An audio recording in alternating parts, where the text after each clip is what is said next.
اعوذ باللہ من الشیطان الرجیم بسم اللہ الرحمن الرحیم۔ سورۃ بقرہ آیا 126۔ وَإِذْ قَالَ إِبْرَاهِيمُ رَبِّ اجْعَلْ هَٰذَا بَلَدًا آمِنًا وَأَرْزُقْ أَهْلَهُ مِنَ الثَّمَرَاتِ مَنْ آمَنَ مِنْهُمْ بِاللَّهِ وَالْيَوْمِ الْآخِرِ۔ اور جب ابراہیم علیہ السلام نے کہا، اے میرے رب، اس شہر کو امن والا بنا دے اور اس کے باشندوں کو پھلوں میں سے رزق عطا فرما جو ان میں سے اللہ تعالیٰ اور یوم آخرت پر ایمان لائے۔ ابراہیم علیہ السلام نے مکہ کے لیے دعا کی، اللہ تعالیٰ نے اسے امن کی جگہ بنائے اور اس کے رہنے والوں کو پھلوں میں سے رزق عطا فرمائے۔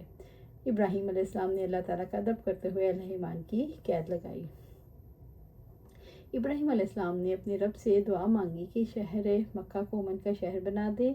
اس شہر کے رہنے والوں میں سے جو لوگ اللہ اور آخرت پر ایمان لائیں انہیں ہر قسم کے پھلوں کا رزق دیجیے۔ کعبہ کی تعمیر کے سلسلے میں ہماری خدمت کو قبول فرما، ہمیں اپنی اطاعت گزار بنا، ہماری نسل سے ایسے لوگ اٹھا جو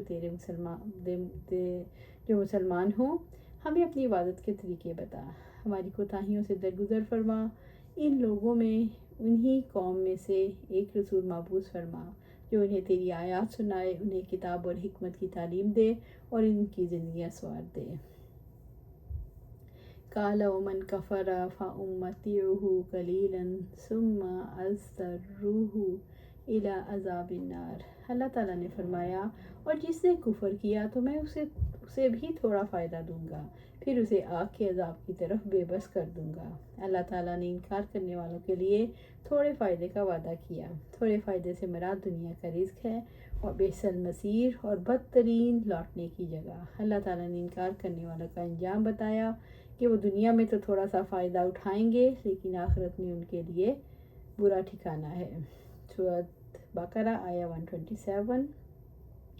وَإِذْ يَرْفَعُ إِبْرَاهِيمُ الْقَوَاعِدَ مِنَ الْبَيْتِ وَإِسْمَاعِیلُ۔ اور جب ابراہیم علیہ السلام اور اسماعیل علیہ السلام بیت اللہ کی بنیادیں اٹھا رہے تھے، ابراہیم علیہ السلام نے اور اسماعیل کو آزمایا۔ اتنی آزمائشوں کے بعد اللہ تعالیٰ اپنا گھر بنانے کا موقع دیا۔ ربنا تقبل منا، تو انہوں نے کہا، اے ہمارے رب، ہم سے اسے قبول فرما۔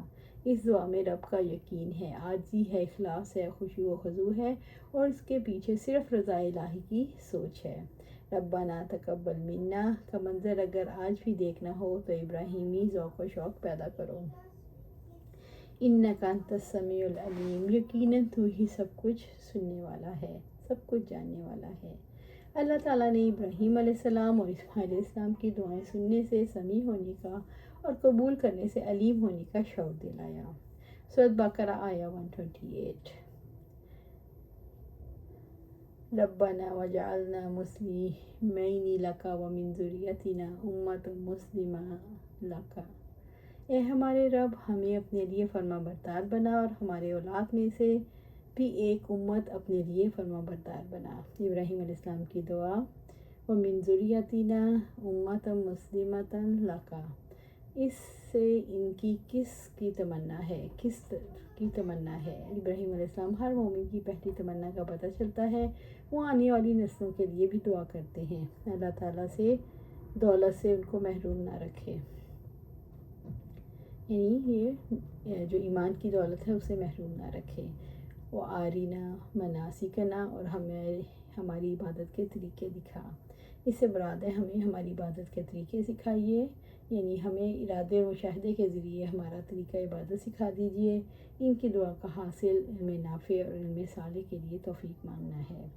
وَتُبْ عَلَيْنَا إِنَّكَ أَنْتَ التَّوَّابُ الرَّحِيمُ، اور ہماری توبہ قبول فرما، یقیناً تو بڑا توبہ قبول کرنے والا نہایت رحیم ہے۔ ہمیں توبہ کی توفیق عطا فرما، بندہ توبہ کا محتاج ہے۔ إِنَّكَ أَنْتَ التَّوَّابُ الرَّحِيمُ، اللہ تعالیٰ نے توبہ کے قبول کرنے سے اپنے تواب الرحیم ہونے کا شعور دلایا۔ یقیناً وہ بندوں پر رحم کرنے والا ہے، ان کی غلطیوں کے باوجود ان کے گناہوں کو معاف فرما دیتا ہے۔ سورۃ بقرہ آیا 129۔ ربنا وابعث فیہم رسولا منہم، اے ہمارے رب، اور ان لوگوں میں انہی میں سے ایک رسول بھیج، یعنی اے ہمارے رب، ہماری اولاد میں بھی رسول مبعوث فرما تاکہ وہ درجات کی بلندی کا سبب بنے، سب اس کی فرما برداری کریں۔ یتلو علیہم آیاتک، جو انہیں تیری آیات پڑھ کر سنائے، یعنی وہ حفظ کرنے اور کروانے کے لیے تیری آیات کی تلاوت کریں۔ وَيُعَلِّمُهُمُ الْكِتَابَ وَالْحِکْمَةَ وَيُزَکِّیہم، اور انہیں کتاب و حکمت کی تعلیم دے۔ کتاب و حکمت سے مراد قرآن اور حدیث ہے۔ وَيُزَکِّیہم، اور ان کو پاک کرے، یعنی اعمال صالح کے ذریعے ان کی تربیت کرے اور برے اعمال سے بچائے، کیونکہ برے اعمال کے ساتھ انسان پاک نہیں رہ سکتا۔ انک انت العزیز الحکیم، یقیناً تو سب پر غالب کمال حکمت والا ہے۔ اللہ تعالیٰ آپ ہی غلبہ اور حکمت رکھنے والے ہیں۔ ابراہیم علیہ السلام کی دعا کا آخری حصہ ہے جس میں اپنے رب سے کہتے ہیں، آپ جانتے ہیں اس امت کی تنظیم کس طرح سے ہوگی، مرکز کیسے آباد ہوگا۔ آپ کے پاس سارا اقتدار ہے، آپ ہی ایک رسول مبعوث فرمائیے جس کے توسط سے خیر کا سلسلہ جاری رہے۔ سورۃ بقرہ آیہ 130۔ وَمَن يَرْغَبْ عَن مِّلَّةِ إِبْرَاهِيمَ إِلَّا مَن سَفِهَ نَفْسَهُ، اور کون ہے جو ابراہیم کی ملت سے منہ موڑے مگر وہی جس نے خود کو بیوقوف بنا لیا ہو۔ ملت ابراہیم کا طریقہ یعنی خالص اور واضح اسلام اور اللہ کی فرما برداری۔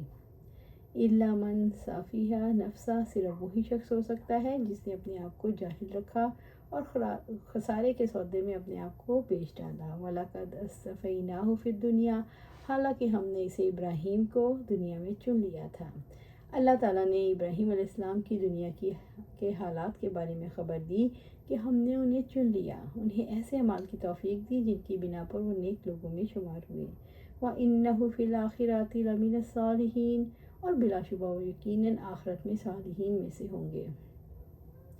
ابراہیم کی آخرت کی حالت کے بارے میں رب العزت نے آگاہ فرمایا کہ وہ آخرت میں نیک لوگوں میں شامل ہوں گے جو بلند درجات پر ہوں گے۔ اللہ تعالیٰ کی اس تمام آزمائشوں پر پورے اترنے والے ابراہیم علیہ السلام سب لوگوں کے پیشوا امام تھے۔ اس وجہ سے اللہ تعالیٰ نے برگزیدہ کیا، جہاں وہ عبادت کے لیے کھڑے ہوتے تھے اسے مستقل جائے نماز بنانے کا حکم دیا۔ رسول اللہ صلی اللہ علیہ وسلم ابراہیم علیہ السلام کے دین کی طرف دعوت دیتے تھے۔ یہودی، عیسائی اور کفار مکہ سبھی اپنے آپ کو ان سے جوڑتے تھے۔ اللہ سبحانہ تعالیٰ سے دعا ہے ہمیں قرآن و سنت پر عمل کرنے کی توفیق دے، اس پر جمع دے اور جنت الفردوس کے اعلیٰ مقام پر اپنے پاس گھر عطا فرمائے۔ آمین یا رب العالمین۔